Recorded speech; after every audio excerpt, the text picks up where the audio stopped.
the Afrozons show with your girl SheilaO, and this is How Far. How far now? What's up? How you were doing? What's popping? Spill the tea. Tell me what's going on in this crazy time that we all live in, where life as we know it is no longer the same. But you know what? Just keep your head up, keep social distancing, put God first in everything you do, and use this time to be very creative, all right? Speaking about creativity, you all know I love basketball, right? But unfortunately for me, okay, I was shortchanged with height, all right? So I'm 5'6". Apparently I'm supposed to be 6'5", the other way around. But it's okay, I'm living my best life still. But my guest today, she's the first overall pick in the 2014 WNBA draft from Stanford University. She was the 2014 WNBA Rookie of the Year, and she's also a two-time WNBA All-Star for 2014 and 2018. No joke, I tell you all. She's currently a starting forward for the Los Angeles Sparks and is the vice president of the WNBA Players Association, which is the WNBPA.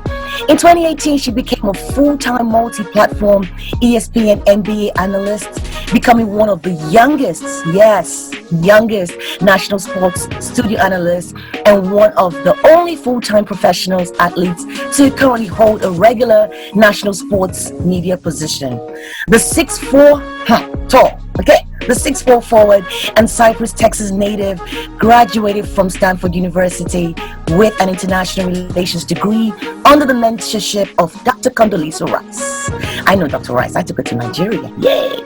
Did I also tell you that this 6'4" goddess is also of Nigerian heritage? She might love Egusi Ogbono like me. I don't know. But Chinenye Ogwumike, how far? How you doing, girl? I'm doing well. Thank you so much. That's probably the best introduction I've ever had. Well deserved, girl. You got to give credit to where credit is due. Super proud of you. You've come a long way. I want to just go straight into it because I've been looking forward to this interview with you. I know there's 4 of you, but when I was told it was you coming, I'm like, yes. I have Chinenye come on the show. So was your initial goal in this journey of yours, this beautiful journey of yours, to be a dominant force in a male-dominated world, okay? Basketball and sports journalism. Tell us your story, girl. Yeah, absolutely not. I had no clue that my life would just sort of transform into this type of life. It's been a blessing. But, first and foremost, I have to give credit to my parents because, we are, of course, Nigerian American. I say we because I'm one of 4. I have 3 sisters. I'm number 2. I'm a middle child. You know what I'm saying? Yes. So growing up in Houston, Texas, we'd still go back home to Nigeria every year or so. And so we still, even though we grew up in Texas, I grew up in a Nigerian house, Yep. And we all know what Nigeria is like in Africa, the patriarchy. And my dad had 4 girls. So I have the best girl dad ever because by having 4 girls, naturally a lot of people would say, oh, don't you want a son? Don't you want a boy? My dad has never thought that any of us is less than. He actually thinks that we are more capable covertly to take over because they constantly underestimate us. He never told us that as little kids, but what he did was he empowered us to be strong women and young women. And I think the older I get, the more I have an appreciation for having such an amazing father and mother, but dad that really sort of stepped away from the norm of what would traditionally be a Nigerian dad and basically said, hey, this thing, basketball, while a lot of your peers and contemporaries are telling girls to cook and clean and Chinenye, are you speaking Igbo? I'm like, I'm gonna ask you Igbo. I'm gonna learn Igbo eventually, okay? But he and my mom, who my mom is huge in education, they said as long as your education is taken care of, you should pursue passions because being in the U.S., we have the best of both worlds. We have the American opportunities and the American dream, but we have the Nigerian determination and the ability to just push through and persevere. So you combine those 2 things in any kind of passion, you never know what will happen. Right. So, we weren't this tall when we came out of the womb. We were kids, but they found this outlet of basketball. First and foremost, 4 girls in the house growing up, it's going to be wahala, trouble, all that straight up. Trouble. So they're like, they're great students, let's put them in a constructive activity. So we fell into basketball and we fell in love with it.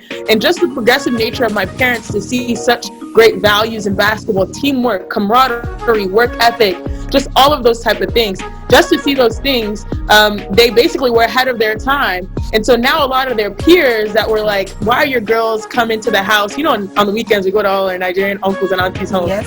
Why are they coming in sweaty from basketball? What are they doing? Why are they in the kitchen cooking and cleaning with the rest of the grown women?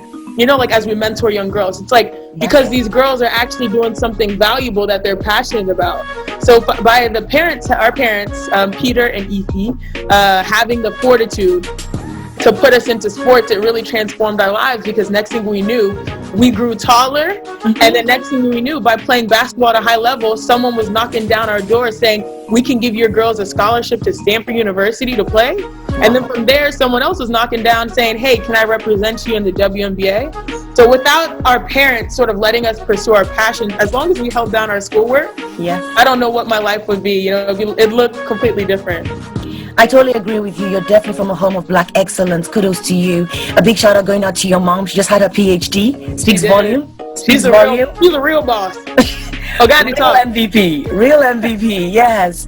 So what steps did you take in order to be a WNBA star? You know, and also, you know, so it's a two-sided question. So the steps you took to be an WNBA star, and also a full-time ESPN analyst, because that's kudos on its own, you know that, right? Yeah, thank you so much. I think the steps I took to be a WNBA star, first I had to have a ground reality. I had to know who I was. So a lot of people say, how have you done this or achieved this? I always say it's because it's rooted in who I am. It's a part of my identity, meaning I am a Nigerian American female athlete and a nerd. And each part of my identity, I've sort of attacked with a passion. It's not just myself, it's my sisters as well.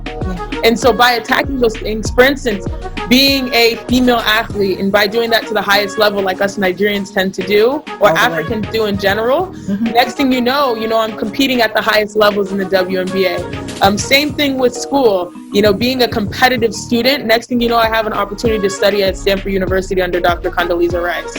Being Nigerian American, all right, I have all these opportunities here. What do? My first real opportunity to grow in the broadcasting side, I actually hosted Sports Center Africa. So it's a lot of different things that have happened that have spoken to my identity. And I think, like I said, I have had a full grasp of who I am, meaning when it comes to women's basketball, it's not the NBA. We're still fighting for respect, And so I knew that we're going to be in this fight, and I knew that I couldn't play forever. I've been injured twice. And so I came in with the reality of playing basketball, saying, basically, if I can't play forever, I've got to make the most of this platform. And so by doing that, I think that's why I can sort of say I've stepped into my WNBA spotlight, because I've sort of tried to show people that as women, we are capable of so much more. You know me just by the athlete or the statistics or the box score, but you're going to know Chinenye Ogwumike as well. You're going to know my passions. You're going to know that I'm versatile. And I knew we could do this. I could do this just because by nature of being a woman, we're naturally multitaskers. You know what I mean? So maternal multitaskers. So knowing that basketball is something we're fighting for success, especially on the women's side, I knew I had to show different sides of myself to sort of step into my own platform. And so by getting injured, which was a blessing in disguise, my life sort of slowed down, and I started saying yes to a lot of opportunities that playing 24/7 I normally wouldn't have. I said yes to everything, and I started working with the Pac-12 networks, which aired all the games in my conference at Stanford on the Pacific Coast. And then I started saying yes to LeBron's platform of media, Uninterrupted. I said yes to ESPN calling some women's college basketball games. I said yes to going in and working in studio during those women's games. I said yes when they asked me to come and get interviewed by Sports Center Africa. I said yes when they called me on the way out saying, would you work for Sports Center Africa? And I said yes, even though I was scared to go on the NBA after being in at ESPN and speak on the NBA, when I knew a lot of people were still trying to figure out, what's that name? Chinenye Ogwumike, that's a complicated name. It's not like an easy pathway when you see our names to get people to understand who we are and how to say it correctly. So I said yes to the NBA opportunity, and by saying yes and working hard and hustling and being passionate about it, all of this has just manifested into an even greater blessing. That's great. And you also said yes to doing the Afrozons show with your girl SheilaO. Yes. Oh, that was a no-brainer. That was a no-brainer. Thank you so much for doing that. You spoke about Dr. Condoleezza Rice while studying international relations under her. What do you think were the two biggest lessons you learned about life and about ways that states and countries can communicate with each other? So I really do credit Dr. Condoleezza Rice with helping me understand that you can sort of pursue having it all. That's right. When I was at Stanford University, so basically my backstory was when I was recruited to go to college, to university, a lot of people were like, oh, hey, come to this, campus and we'll show you around. Stanford is super nerdy. So I came to a football tailgate and there was Chief Justice John Roberts, John Elway, the NFL Hall of Famer, and Dr. Condoleezza Rice. Stanford puts you in the mix with all kinds of amazing people. And so as a high school senior, I went on my official visit and I met her there. Then I chose Stanford. And so when I went to Stanford, a lot of our faculty and personnel our women's basketball program is great. So everyone comes to all of our big games. She came to our biggest game where we took down and beat UConn, which was like the top women's basketball program. I watched that, yes. Yes. And so after that game, she came into the locker room to congratulate us. And I was so surprised. She turned and looked at me and she's like, Chinenye, yeah, I remember you from your official visit. You said you had interest in world diplomacy, history. Why don't we set up a meeting to talk? I was like, oh my God, yes, yeah, I'll do it. So you know me, I was there the next day. So I met, and I'll never forget walking into her amazing office. It's like you walk into a building, then there's an office you wait, then you walk into an office, and then you get to see her office. Yes. And so I went in there and I told her, she was asking me about my experience at Stanford. And I told her when it came to school, I was a little shy. Just because Stanford is the top of the top academically. And she was like, so were you participating in class? I was like, I don't really raise my hand because I don't want to get exposed. I don't want to get embarrassed, like answering these questions. She's like, Chinenye, yesterday I just watched you in front of millions of people beat the #1 program on the court. But you're telling me you're too afraid to raise your hand and answer a question in class with just a few hundred people? I was like, ooh, you make a good point here. You make a good point. So from there on, she basically was like, hey, if you're not participating in class, I'm going to call up your professors and see how you're doing. You know what I mean? Yeah. And so I was like, okay. And then basically she said, hey, you know what, Chinenye? As hard as you go on the court, you can go this hard in the classroom. And so I was like, all right. And I started shifting my mentality. I was like, okay, maybe I can really give my all to both. Because a lot of times as athletes, we feel like we can't because we have to focus on basketball. That's what got us here. That's what our scholarship was. It could be football. It could be playing an instrument. It could be a company you're running on the side. Everyone feels like it's hard to split yourself in two and do both well. So part of the international relations major, which she didn't tell me, but I was nervous when I found out, you have to go overseas to study for a quarter. Oh, wow. As a basketball player, we're not even allowed to miss one day of practice. No. So I didn't know how I was going to miss 8 weeks of school or being on campus, And so basically I went to her and I was like, so I don't know what I'm going to do. I'm going to have to tell my coach I need to go overseas. Like, I'm going to just pose it to her. She's like, all right, why don't she sort of like sat back in her chair and was like, go ahead and ask her. To this day, I think she sort of went and talked to my coach beforehand just to look at something coming. So I went to Coach Tara, who's a Hall of Famer, amazing person, and just top basketball coach. I was like, Coach Tara, a part of my major says I have to go study abroad. I know it's 8 weeks. And she's like, wait. It's a part of your major. It's a requirement. I was like, yes. She's like, do you want to graduate? I was like, yes. She's like, then go. I was like, wait. She's like, go. You should say, I literally sprinted out of that office before she could change her mind. So for me, I knew that as an athlete, I didn't have much time to really, I don't want to say waste my time, but like a lot of times these programs, one's in South America, one's in China, London, France, Spain. I was like, I want to go somewhere that speaks to me. I went to Nigeria. I got a form and they allowed me to go to 8 weeks and study in Nigeria, where I worked with the Ministry of Petroleum, with my family connections there that allowed me to intern there. The National Assembly's Committee on Human Rights. I saw everything first and foremost. And so during that time I was in Nigeria, that's when I really found my passion, because it was not only seeing that Nigeria has so much power and potential as it's trying to transform, the economic, socioeconomic status of everyone.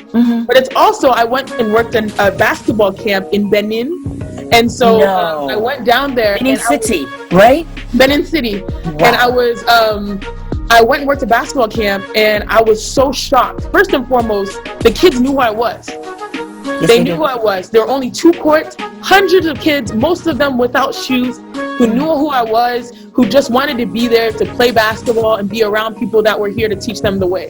And I was just so inspired. So then after I spent my 8 weeks, I went back and I was like, you know what? I'm playing for a purpose. Like, it's so much bigger than me.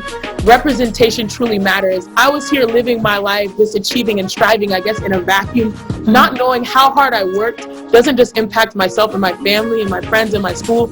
It impacts millions and millions of kids that look like me, that I could have been, especially the young girls, you know?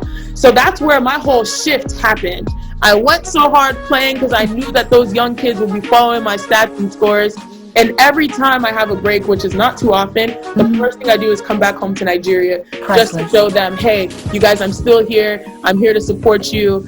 And I just realized an inch can really go a mile back home. And so that's where, and I really do credit, you know, not only my parents for teaching us the value in our culture and heritage, but also Dr. Condoleezza Rice for saying, Chineye, anything is possible. Just go do it. I learned that from her because she is a shining example herself of defying all odds, defying all expectations. As a Black female back in post-segregation South, that ended up becoming a figure skater, and then, you know, all the way, we all know her credentials when it comes to government and the White House. Like, she defied every expectation. She did everything people that said that she couldn't. So I was like, you know what, if she can do all of that, I can do at least some of it, you know? And more. Chineye, and more. As a Nigerian woman dominating the sports world, what has been the biggest obstacle you have faced to this point? Because you talked about for Nigeria going back, and the fact that there are a lot of kids out there that are, checking your stats, Chineye, checking those stats to see, okay, what's she doing? What can I do? So what they would want to know, what has been one of your biggest obstacles that you faced? The biggest obstacle, I think I've had 2 obstacles. First, when it comes to Nigerian, especially African athletes, the biggest obstacle is letting people, we need to have society catch up to our dopeness, our creativeness, our artistry. You know, for so long, in generations, our parents have said, in order to be successful, you have to climb this ladder, go step by step by step. Technology has changed the game. Also, people just doing different things, doing other things. You find out those things you can be excellent at because you naturally have that drive. You know, so I would say first and foremost, the biggest obstacle and the thing that just really makes me so, you know what I mean, is just the fact that we have so much. Nigeria is a land of natural resources, abundance of natural resources, Africa in general as a continent. But we can't let those resources go to waste, meaning our natural resource is our people. We have so many athletes. If you look at the people, not only in the WNBA, myself, my sister, there's Glory Johnson, Elizabeth Williams, Arike Ogunbowale, the list is getting longer and longer for Nigerian athletes, right? Look at the NBA, Giannis Antetokounmpo, I'm expanding. Pascal Siakam, Joel Embiid, Victor Oladipo, Josh Okogie, the list is getting longer and longer. Preach it, name them, girl, name them. Our natural resources are our athletes, and the thing is, we can't let them go to waste. So the thing I get frustrated with the most is when we have so much talent, we have so much power and potential, people that can really transform not only their lives, but just be inspirations. We have to create infrastructures for them to succeed. We need more facilities. We need more coaches. We need more investment in those young people, because those young people are going to be the leaders. You know, if you always see sports and athletes tend to be at the forefront of social change. Why? That's because if you think about it, the way we play our sport and our game, you're supposed to care as much as you care about yourself, care about the best player, care about the worst player, and strive for a common goal that's best for all. That's the values we learn in sports. And so literally by investing in the next generation of athletes, especially young girls that can be powerful and do so many different things, you'd be surprised how cultural will just transform. So that's my first obstacle that I'm just like, that's why I come back home as much as I can. Yes. To let them know, like, y'all, it's going to take some time, but I want you to see me face to face and see, I see you, I hear you. You are not alone. You're not invisible. Your goals, your dreams are extremely valid. I tell this to all the young girls, just because I never even knew what was possible. I just got very lucky that I had amazing parents that put us in basketball. Now we see what's possible. It's on the rest of society to not be wasteful and to really invest in these resources. And then on the side, I guess you can say another obstacle, I guess, is for, with my platform, being so young, I guess, in the television space, and having a different name, a different background, a whole different story, a lot of people tend to question, why is she here? You know, why is she speaking on what she's speaking, not knowing my own credentials? Exactly. So I guess, you know, just trying to balance being able to use my platform and let people understand my story, and then at the same time show people that, hey, you know, I'm a basketball analyst. Basketball is basketball, whether you're a women's basketball player, a men's basketball player, a young player, or old player. Hoop is hoop. And if I know it, I can help you understand it. It doesn't matter if you're a Hall of Famer or not. And so I guess it's been that struggle of trying to show people that women are capable more, women of color are capable of more, women that are, you know, Nigerian, like names you can't pronounce, people that don't fit the typical mold. Yes. Young people, diverse people, like we are all capable of providing and contributing. And so that's why I work so hard, just so that the next young girl that looks like me or has goals like me can do exactly what I can without them hesitating or thinking, I've never seen her, haven't heard of her, just because of their ignorance, not knowing what we can contribute. That's right, and you're doing a pretty good job at it. You really are. Really are, honestly, Chinenye. Congratulations, and that's one of the reasons that we love you so much, because it's all about passion. I'm serious. I mean, I knew about you before I even did this interview. You know, everyone knows about the Ogwumike sisters, like, yo, you know, and it's really that one, the second middle child, that is also an ESPN reporter, you know? Thank you. Yes. During this pandemic, though, you and your three sisters watched as your younger sister, Erica, the little one, was drafted to play in the NBA, the WNBA, by the New York Liberty, and then traded to Minnesota Lynx, right? Yes. Does it feel like your family is now a Pro Bowl family? How do you feel like when you all sit down for dinner, like, you know what, like, we are like a Pro Bowl family? It's so funny. Now? Yeah, it's so funny. We don't even look at each other like pro athletes. Because when you grow up not expecting this or wanting this per se and just falling into it and falling in love with it, like sports, basketball, it's not who you are, it's just what you do. Yeah. I just think the funniest part of it all is, like, I'm 6'4", Nneka's 6'2". She's 5'9". How did she mess around and get to where we are? You know what I mean? But I just think it's a blessing, just because I think it just shows you that greatness is contagious if you're willing to share it and support others. Nneka, the first one of our family, WNBA champion, WNBA MVP, president of the WNBA Players Association. I'm vice president. You know, we always roll into, you know, we come together. A little African nepotism, you know what I'm saying? Just greatness is contagious. You know, your energy is contagious. And so by Nneka setting the standard, she allowed me to join and allowed my younger sisters to join too. So seeing her is funny too, because like Nneka and I knew we're probably going to get drafted super high. Yeah. We didn't know where she was going to get drafted. So collectively as a family, it was the most stressful draft, because we're like, is she going to get drafted? Is she not? We're like, okay, she is, but where? All right, we know where. Now she's traded. So it was just crazy. But, you know, these are one of the things where we're very grateful to have this time, at least think about the positives. Yes. Normally it's hard to get us all together. We've been together for 2-3 months. This is more we've been together since Nneka left for college back in 2008, you know, so being home and seeing her drafted was a crazy experience. It was fun. How did you feel though interviewing her? Because I mean, you did the interview right on the Sports Center, so you don't count that as an interview. We were just having fun, turning up afterward, and then I grabbed a little dishwasher and I was like, "Hey, sis, how do you feel?" Because I wanted her to get a feeling of like, you know, you were still drafted. People want to know what your feelings and thoughts are. So you know me, I just had to switch on the work real quick to make it work. If you were to give her one piece of advice, being that she's the younger sister, she's the last one on this journey, what would that be? I would just tell her to do what you are passionate about and also use your platform for power. You know, as women, I think naturally, because people second guess us, we come at them with proper energy 24/7, right? And so you see a lot of WNBA players doing different things. Like I'm in broadcasting, my teammate Candace Parker's in broadcasting, Nneka's the head of the union. So many, like some women are coaching in the NBA in their off season. Her path is medical school.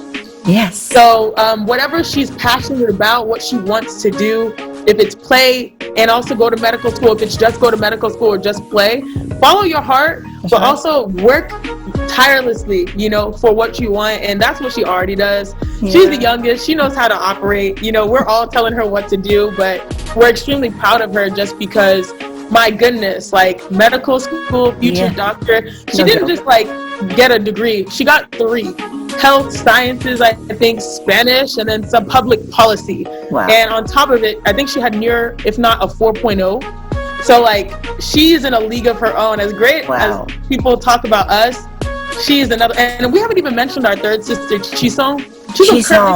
She's 24, right? She's 24. Yeah, she's 24, and she's like, while I've been here watching Netflix and chilling and working out, she's been in business school every day. And she's probably going to pursue her PhD and have a PhD by 26, 27. So like, we're the ones that just put a ball in a basket. The younger ones are the ones that sort of watch and evaluate and say, all right, I can do this. So to have a doctor and then another doctor, I'm the one that's probably going to be coming to them for advice in a little bit. Oh, I don't see that happening, girl. No. You're way ahead of your time, Chinenye. Chinenye, way ahead of your time. How does it feel like, we talked about Nneka as well. How does it feel like playing on the same team with Nneka? And then you guys get into fights. Do you get into her fights? I mean, who starts the fights? You know what I mean? If she gets into trouble, do you just like, oh, I'm going to go in first? Or how does it feel like? So it's funny. Playing with Nneka, first and foremost, is so convenient. Like, I always say I came out the womb with a twin, because as long as I came out, she was right next to my side. We've always been two peas in a pod. And I think it was really hard for us after she left Stanford, got drafted.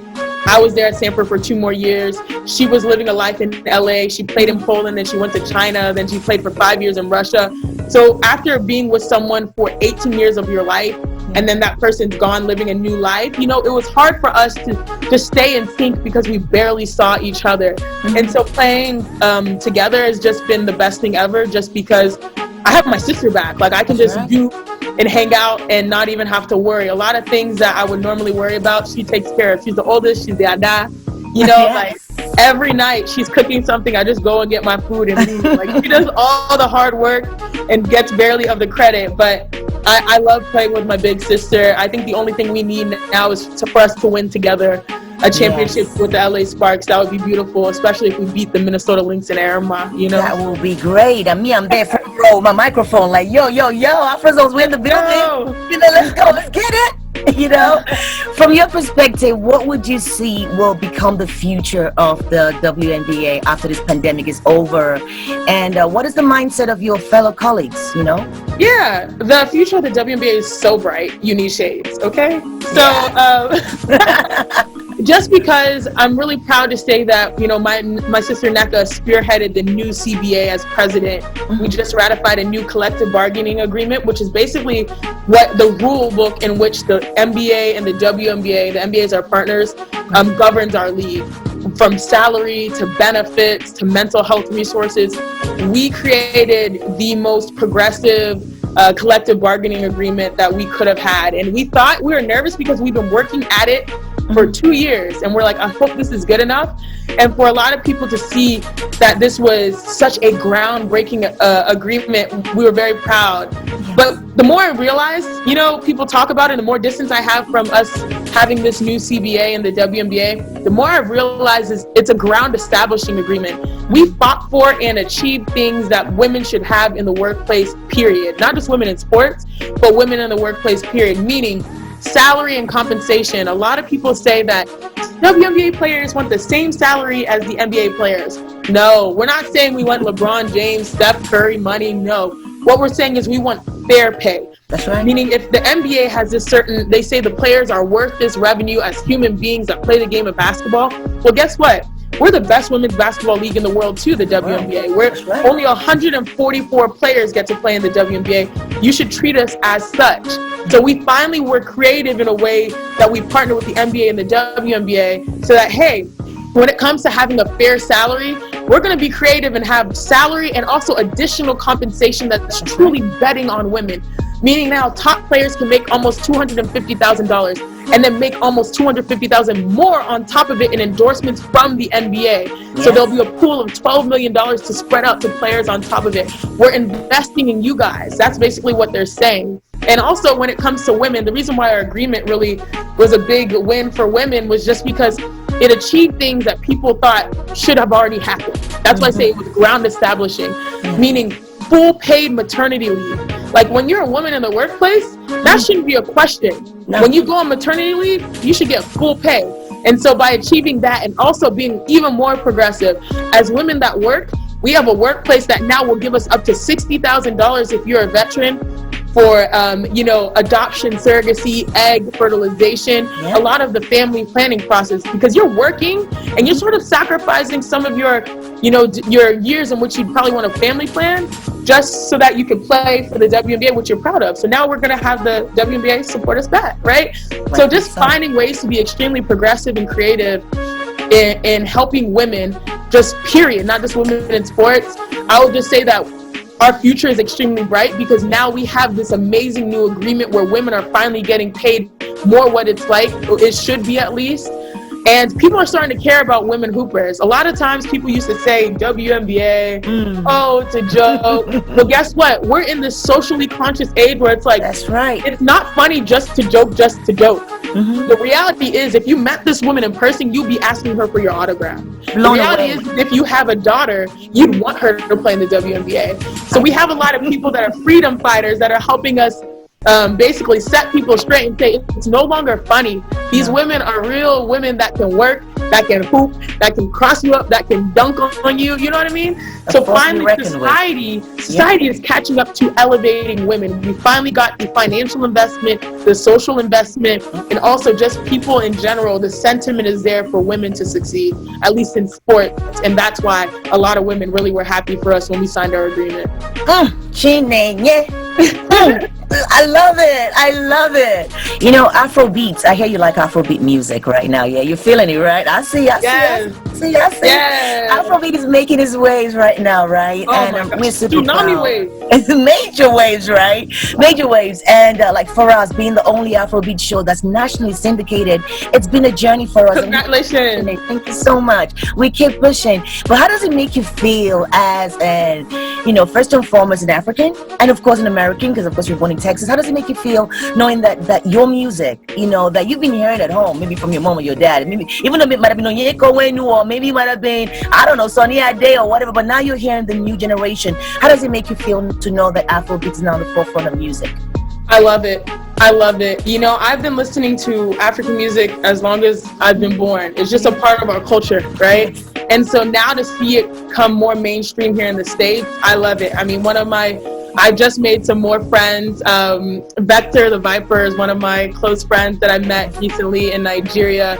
And so just hearing his intellectual level about elevating African storytelling has been really inspiring to me. Obviously, I've grown up on Wizkid, Davido, now Burna's out here. I've been a big fan of Runtown, Odunzi, The Engine. I'm even falling in for Wasimi. Like the list just keeps going on and on. Jadena, of course. Yeah, that's here in the States. I'm starting over there. And I'm starting over there. Okay. But yeah, I just think that, it's funny because I don't know if it was just like Black Panther that awakened society here in the States. Right. Like we can be proud of our African heritage no matter how far removed you are, because that's when it sort of started exploding. Beyonce has her partner album with a lot of African artists. But what I've been telling people is it's always been crazy. It's always been lit. It's always been fire. Now we're having this real awakening for it and a real appetite for it. And I'm just really grateful to be a part of the process where I'm like, when I go to the gym, my teammate's like, hey, Chinenye, put the Burna Boy on. Yeah, I like that. Right. Yes, that's a win for me. Yes, that's how it should be. But it's funny you say that. Yeah, that's such a win for us all. But Chinenye, if I have to be honest with you, there's still a disconnect though with Africans and African Americans. No matter how hard we try, this disconnection it is there, and it's very worrisome. Obviously, you're of African heritage, like I said, but you're born in the States. Of course, you have friends who are Americans. But then, why do you think there's this disconnect with African Americans and Africans? And not just why, Chinenye. I think I'd rather say, how do you think we should bridge this gap? Because we're one, right? Yes. How can we bridge this gap? What do you think? Yes, absolutely. So what I would say is just, I think there's a lot of, I don't know if the word is insecurity, but we all have insecurity on our own parts, meaning African Americans are still trying to figure out, what their heritage back home really means to them, meaning you're born and raised in the States, but you've been a part of this forced process of being here. Yeah. And so where does my heritage, where does it matter, mean to me? Where does it evolve? Where does it sit in my life? And I think we're insecure about that. You know, I can even relate being an African American here, because when I walk down the street, people don't know my heritage. They just see my outside, my external. And then I think as Africans, we have our own insecurities because we are so bullish on our customs and our ways of the past. And we come to a foreign land where we're not necessarily accepted because you're other than the Black American. So we both are insecure in our roles. But at the same time, I think what we're realizing is, and this is, it might be an oversimplification, okay? A real oversimplification, but this is one thing I realized in middle school. When I was going to middle school, all the girls are wearing the same jeans, and you want to wear the same jeans. You want those, I think it was Abercrombie with the same jeans, right? And I would be like, man, I can never fit in those jeans. My legs are too long. They're all, you know, like, why? I wish it just fit just like it fit those other girls. Now, if you look at fashion, you don't want to be the same. No. You want to be recognized for your differences. You want to show your personal identity. That's right. If we all go out looking the same, people are like, no, you're looking for the one person that stands out. Yes. I think that's the evolution process of our identity. Yes. For so long, we've been thinking like, oh, we're all part of this one narrative. No, we all have our own distinct shape and view that has shaped us into who we are. How are we connected to that? How do we stand out? How do we, you know, sort of fuel our personal identities? And so I think being both Nigerian and American, I can see the value in both. I can see the insecurities in both. But one thing I love, this is what I will tell you, is when it comes to my Nigerian American experience, there's something, you know, we always talk about the brain drain, meaning like, back, you know, my parents' generation, a lot of our top scholars left, you know, Nigeria, and they went to get schooling in London, or even now it's China in the States and all that type of stuff. Now they messed around and all of a sudden built lives and families. A lot of, I think, our intention was to go back home, our parents, but now you're like, oh, well, the opportunity here, the job here, this is good, or guess what, I can do more here to help there. Like our parents' generation were firmly rooted in a different place, a foreign place. Now as kids, we're starting to see the value in being different, and that's sort of what I was speaking to. And we have this natural curiosity, this second generation, to go back and to fulfill and make sure our culture does not, you know, fall or falter or anything. I may not speak Igbo. I can understand it. Not when you test me. But like when I'm here and my parents say something, I'm like, oh, why are y'all talking about me? That's when I hear it the most clearly, right? But we have this value in our differences and just bringing it together and using our platforms and our creativeness. A lot of the things, the insecurities, the vulnerabilities that sort of hurt us before, now we're reconciling them and starting to, instead of as Nigerians compete, we're starting to collaborate. Because we're realizing we have strength in numbers, and it's not just Nigerians, it's Black Americans, it's women, it's anybody that feels less than, I guess you can say, because the system was not generally built for us. Now we're like, guess what? It's not one person succeeding. We're like, man, I wish it was that one person. It's like that one person succeeding, knocking down the door and bringing everyone in with them, so that there's more fair, there's more equity. And so that's how I view our differences, you know, in society. A lot of times we think about what we don't have instead of thinking about what we do have. And then from there, what do we do with what we have? We are in the second generation where we're trying to do the most now, because we're finally allowed to play sports, allowed to be musicians. My friend Yvonne Argy is a comedian. Like, we're allowed to do these things that were so different and that a lot of people probably stereotyped or thought differently or we struggled with. And now we're starting to see, oh, all right, if I go to her show and support her, that's supporting her allows my little sister to, you know what I mean? Like, that's right. There are just so many exponential levels to just being together and celebrating our differences. That's priceless. Chinenye, I had a fan sending a question for you, and I'm sure you know what they're about to ask you. It's always about marriage, right? So don't worry. I answered them for you. I answered them for you. I'm like, he was like, she's such a ball of excellence. You know, he's like, you know, he wanted me to ask you 3 questions. You ready? Yeah, sure. First one was, what's your favorite African food? Ooh, egusi. They're trying to find out your DNA. They want to know what makes up Chinenye. Okay. Okay. By the way, I don't shy away from marriage questions because we on the hunt, sister. We on the hunt. Or should I say auntie? Let me be respectful. No, come on. Yeah, my favorite. Okay, so I can eat red stew and rice every day, but I'll pretty much put red stew on anything if I want to be on my diet and not eat too many carbs. So red stew on sweet potatoes, on rice, on moi moi. Red stew is like water to me. I can eat it. I can drink whatever with everything. But when I'm feeling a little sophisticated, I eat egusi soup. Egusi soup is my soup of choice. It's a soup of choice. Okay, he says you once referred to your dress style as classic ratchet or something? Yeah. Sophisticated ratchet. That's what he said. Break it down. What is this that? Is it right here, you know, a little skirt, you know what I'm saying? A little mini skirt. Okay, so basically I think especially my profession, being on TV, it's like you gotta look like a broadcaster and stuff like that. But then I started realizing I was like, I'm young. I want to show people that I'm young doing my thing. So let me also bring my little ratchet side too. So that's all I tell people, sophisticated ratchet, or even like a little sporty spice, because I'm so tall and not many people, especially the anchors and hosts, are that tall. So I'll be wearing sneakers on TV. So like a little bit of versatility with my fashion is sort of what I go for. Love it. Last question. What is your ideal type of guy? Okay. That was the last one.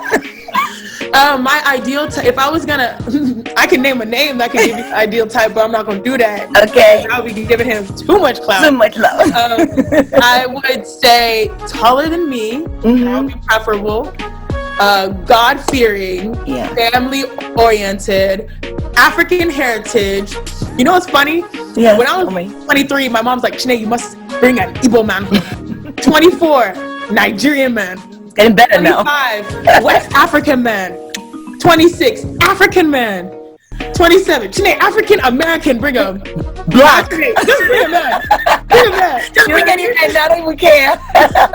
So I'm a little bit flexible. Like, obviously in my culture, Igbo is great, but I've talked to Yoruba guys. You know what I mean? So like, West African, I matched with the Ghanaian, you know, so I would prefer someone that has an appreciation for my culture.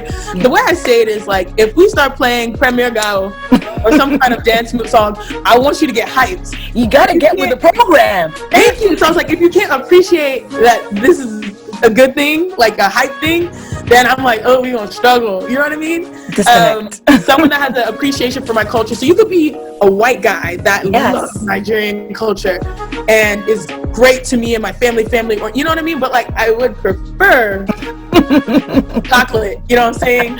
That's right. And the last thing I always tell people is I want someone that has a healthy appetite for ambition. Right. Meaning, when it comes to work, you don't have to be where you need to be, a CEO or PhD. But if you are striving towards it, you have a healthy appetite for ambition, and you're not settling to stay where you are, whether it's not where you want to be. As long as you're striving, I can meet you where you are, because we're both striving together. A lot of people say, oh, you want a CEO, you want a guy, you want a boss man. No. I want someone that's going to be home, that's going to pick up the kids, that's going to help me, they're going to support a working woman if necessary. That's right. You know what I mean? So I don't know. Everyone says I'm too picky, but that's my list. You're allowed to, darling. You've earned it. Okay, you've earned it. So what does the future hold for you, Chineye? What are you looking forward to right now? What should people look out for that you actually working on? Or what does the future hold, girl? You've done it all at 28, but I know there's more, because your creator has bigger plans for you. So I mean, amen. What does the future hold for you? So I never really plan or predict, but I will say that I have Africa and Nigeria on my mind a lot. So the future will have me heavily involved there. I can tell you that. Beautiful. Chineye, thank you so much. I had so much fun. It's like I'm talking to my girl. That's how this interview was going to be like. And I hope I made you comfortable, because I had so much fun talking to you, girl. No, you are a queen. You are excellent at what you do. Thank you so much for giving us a platform to share our unique stories, because there are not many platforms that are international that celebrate heritage. like you do. So thank you so much. And you're a queen, Afrozon, Amazon, everything. All the zones. Yes. Hey, thank you so much for coming through and stopping by on How Far. And I look forward to following your story. I look forward to doing more interviews with you. I look forward to keep telling people your story, because we got to tell your story, because that's the Yes. lesson. Thank you so much. Thank you so much. I appreciate you. Thank you. Thank you. Bye.